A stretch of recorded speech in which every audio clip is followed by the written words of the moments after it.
উচ্ছেদ অভিযান চলিবই।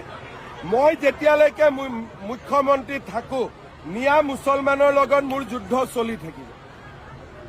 কোনো ক্ষেত্ৰতে বোলে জুবিন গাৰ্গৰ মৃত্যু হ'ল তাৰ কাৰণে মিয়াবিলাক ৰক্ষা পৰিলে একো নহয়। অৰ্জুন সব্যসাচী আছিলে, দুই হাতেদি খৰ মাৰিব জানিছিলে। আমি জুবিনকো ন্যায় দিম, মিয়া মুছলমান যিসকল অনুপ্ৰৱেশকাৰী তেওঁলোককো। তো ইয়া হ'ল মামাৰ কথা অৰ্থাৎ আমাৰ অসমৰ মুখ্যমন্ত্ৰীৰ কথা। মামা যেনেকে যুদ্ধ কৰি আছে, মেকুৰী আৰু বাঘ যেনেকে যুদ্ধ কৰি থাকে, ঠিক মুছলমান আৰু মামা এনেকুৱা যুদ্ধ আৰম্ভ কৰি দিছে। কিন্তু ইয়াত বস্তুটো হ'ল অলপ বেলেগ ধৰণৰ। মামা কিন্তু এটা চাইড ভাৱনা কৰিছে, মোক কেৱল মুছলমান মানুহে বেয়াই পায়। কিন্তু মুছলমান মানুহৰ মনত কিন্তু এই বস্তুটো নহয়। চাওক, কংগ্ৰেছ চৰকাৰ মুছলমানৰ চৰকাৰ নহয়, বিজেপি চৰকাৰ হিন্দুৰ চৰকাৰ নহয়।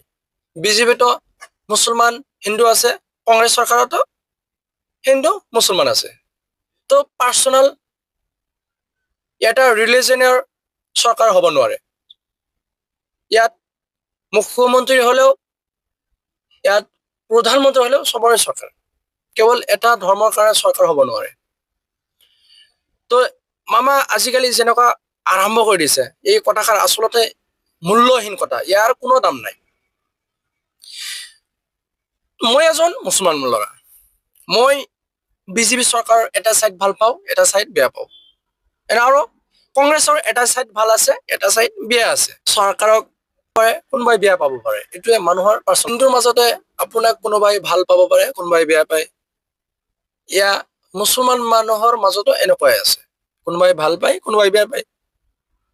তো এই বস্তুটো আপুনি ধৰ্মৰ নামটো নালৈ পিনি আপুনি শুদ্ধ যিটো এই কথাষাৰ কৈ ৰাজনীতি কৰক, এইটোৱে ভাল হ'ব।